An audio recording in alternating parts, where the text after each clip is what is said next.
Welcome! In this series of short videos, we will look at topics common to both the PowerBasic console and Windows compilers. Today we will look again at an API to return weather data from a website. In our last video, we had created an application which used an API to connect to a website to obtain weather forecast information. And this is the website we had connected to. This website allows you to pick a location and also to select the type of weather that interests you. In this case, we're looking for a forecast for 1 day. We had picked the temperature and the rainfall. Further down the web page, this allows you to display a chart of those two pieces of information. It just so happens today in this selection I've picked, there is no rainfall. But additionally, this website gives you the API as a URL. We can then paste this into our PowerBasic program and pull the information off programmatically. So what our existing application does is it allows you to connect to this website. This particular website has no authentication, so it's quite easy to connect to. Having connected to the application with the API details, we can pull back the result set. And we've created a function called getAPIOutput that pulls this information back, stores it in a result string, and we have an additional function that parses this JSON information into a more human-readable format. This format gives you a number of lines of data, and at the bottom of the string is the time, temperature, and rainfall information. The time is in 1 hour time slots, and you have the temperature and the rainfall in each of these time slots. What we're going to do today is we're going to take this data and we're going to display it on a small window, allowing you to keep this running in the background and to pull the information back periodically from the website. The use of this website has a couple of limitations. It has to be for non-commercial use only, and you cannot make any more than 10,000 API calls a day. However, even if you were querying the website once every 60 seconds, you would only make about 1,440 calls to it per day. So what I intend to do is to set the application up to query for information every 15 minutes. And I'm specifically looking for the forecast for the next hour. Having received this information from the website, we're going to display a small icon and a couple of key pieces of information. So in order to do that, there was a couple more pieces of information we're going to pull back from the website. We're going to change the settings from rain to precipitation, which is the sum of rain, showers, and snow. We're also looking for the cloud cover. This will tell us whether it is overcast or sunny. In addition to that, we want to capture the precipitation probability. This will tell us how likely it is to actually rain. So if we have a high probability of rain, and a value for precipitation, and a high cloud cover, it's more than likely to rain. So if we reload the chart, and we capture the URL, and we'll paste that into our code. And I'll comment out the two previous APIs.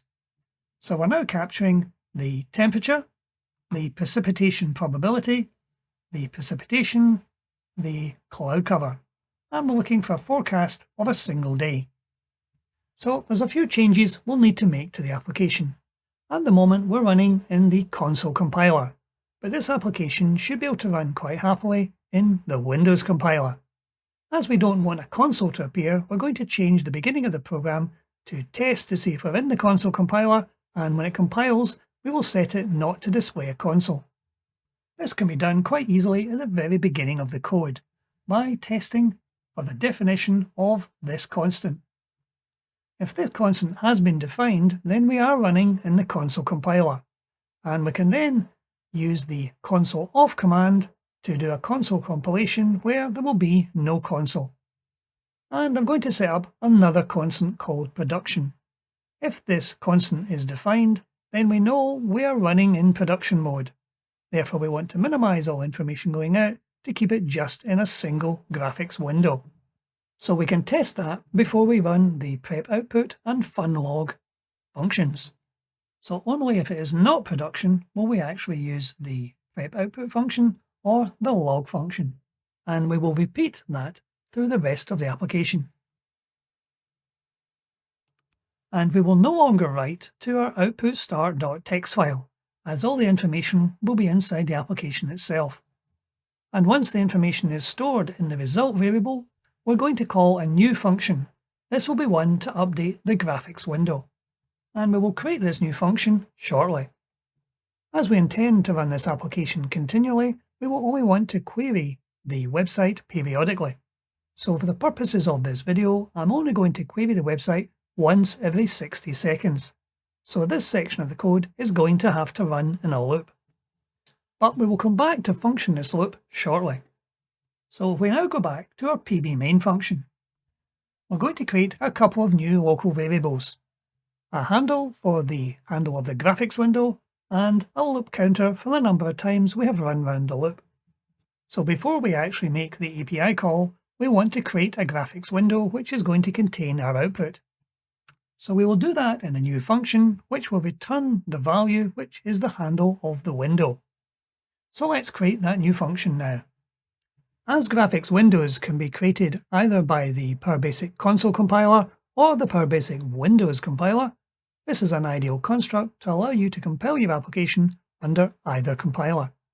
So we will first of all use the graphics window command to create a new graphics window. We will set the location on screen to be 50 by 50. That's the top left-hand corner of our window. And it's going to be 300 units wide and 200 units high. And the output from this call is to populate the win variable. This is the handle of our window. We will need this later so that when it comes time to closing the window down, we can actually detect that it has indeed closed. As this is going to be a window which we want always to be on top of all other windows, we need to find a way of marking it as such. And we can use one of the Windows API calls called setWindowPosition. This, taking a number of parameters, is the command which will make it topmost, using the hwind topmost constant.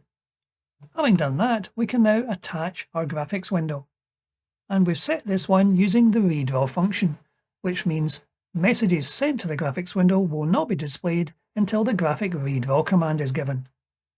Additionally, we will want to set up a new font, so we can actually write in large characters to our new graphics window.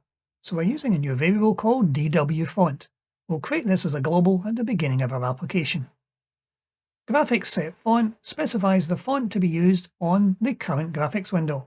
We are then clearing the graphics window and setting the background to be a light grey colour. Then executing the graphics redraw command to allow this to be visible to the user.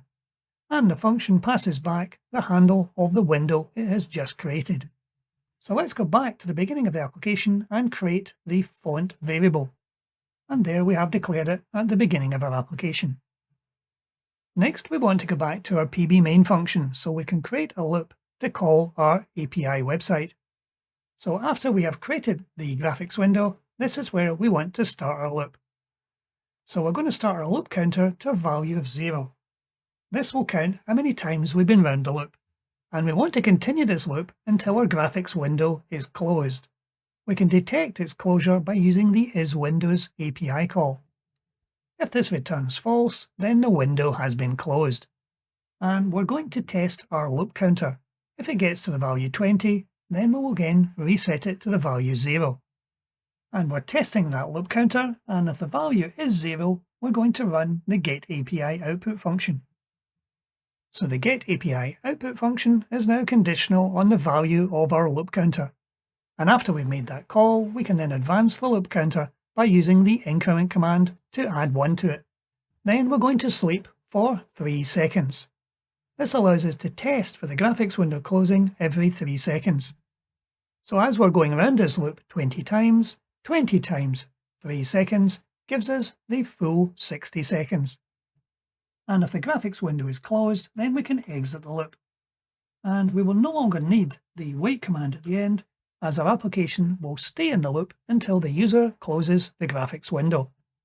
So what we need to do next is we need to create the update graphics window function. This is the one that will actually take the information and display it on the graphics window.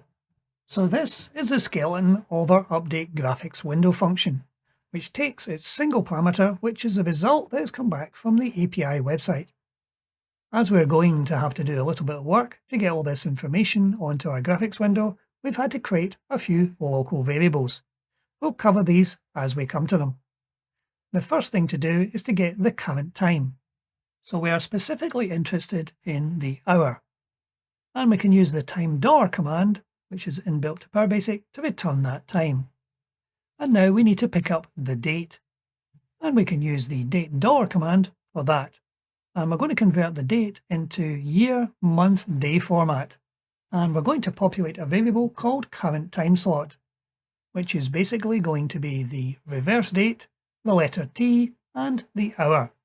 We need the date time information in this format, as that's the format it's held in the result coming back from the API, as in year, month, day, the letter T, and then the hour in 24-hour clock. As we're going to be pulling information back from this result set, I'm going to create a common function to perform that. We'll call this function readData. And the first thing I want to pull back is the entry it has for temperature. Is it in Celsius or is it in Fahrenheit? So we're going to call that function readData. It will take as its parameter the result set variable containing all the data, and we're specifically looking for a double quote, the word temperature underline 2M, and a closing double quote, which will give us all of this line. We're then using the mid-dollar command to pull back the fifth character for 2 characters, which will bring back the degrees Celsius or degrees Fahrenheit symbol. So let's create this common function, as we're going to make good use of it. So here is the skeleton of our new readData function, taking its 2 parameters in, the result data and the criteria which we're looking for. So we're going to use a for next loop here to look through each part of the data. We know the data is one long string delimited by the carriage return line feed. So we're going to use a for next loop using the parse count to work out the number of elements we're looking for. And we can use the parse command to pull out the data on the specific line. We then have to test to see if this information matches the criteria we're looking for. So we're doing an if on left dollar. This is pulling back the specific piece of information to see if it matches our criteria. If it finds a match, then the function will return the value of our data, and it will then exit the function. So this function should be generic enough to pull back all the information we're interested in. So having worked out whether we're using Fahrenheit or Celsius, let's now set up the graphics window. We can use the graphics color to set the foreground and background colors for our text. We can then use the graphics clear command to clear any information currently in the graphics window. Next thing we want to look at is to look at the time slots data. The time slots data is this line here. This contains all the time slots, and we're going to be working out which time slot we're actually in. So as we have a common function to read the data from our result set, this makes it very much easier. So that whole data line can be returned by a call to read data, looking specifically for the timeline, with double quotes on either side, a semicolon, and a square bracket. Next, we're populating the value of the current time slot. This is a column number within the string time slots. We're obtaining that by using the parse find function. This is another library function within our file handling library, which takes 3 parameters: the string of all the data, the delimiter, and the current time slot we're actually looking for. The delimiter in this case is given as an empty len string, as the parse command, which is within the parse find function, uses the empty len string as special handling for comma delimited. So if the time is 11:15, we will be looking for the slot that contains 11:00. Having got that, we're going to advance it to the next slot, as if we are in the 11th hour of the day, we're interested in what's happening an hour from now. So we're going to use the increment command to advance the time slot by 1. And we'll then print something out to our graphics window. which we can use the graphics print command to send that text out. So before we go any further, let's test the application to see whether the "in the next hour" piece of text appears on our graphics window. And it does indeed. And if we close the graphics window, the application terminates. So the first piece of data I want to display on the screen is the temperature. So we can use the read data command again to pull information back from our result set, and we can print that out to our graphics window. So the temperature data variable is populated using read data. And then we're using the parse command with our slot number to pull out the information specific to the time slot we're interested in. So if we try running the application now, we'll see that in the next hour the temperature is going to be 6.0 degrees Celsius. So far, so good. So let's go back to the application and get the rest of the data we're interested in. So next I'm going to pull back the probability of precipitation using exactly the same method. And we'll try running this and printing this out to the screen. So the precipitation probability is currently 3%. So it looks as though any kind of rain is unlikely at this moment in time. Next we need to determine the cloud cover. So again, the same approach. So now that we have the precipitation probability, and the cloud cover, we can now decide on which icon to display on the screen. So I'm going to break out the logic that determines which icon to show to a separate function, which we'll call decideIcon. It will be passed two pieces of information, the cloud cover and the precipitation probability. And we can use these two pieces of information to determine which icon to show on our graphics window. There are, of course, a number of ways of actually determining which icon to use. If the percentage cloud cover is very low and the probability of precipitation is very low, then it's likely to be a sunny day. So we could display an icon that indicates sunshine. Obviously, if the opposite is true, if the percentage cloud cover is very high and the precipitation probability is very high, then it's very likely to be heavy rain. And there is, of course, a spectrum in between. So I'm going to approach this in a fairly simplistic manner by using a two-dimensional array.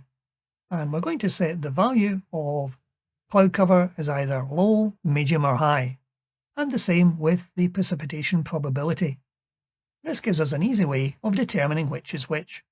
In our array, the first element is the cloud cover, and the second element is the probability of precipitation.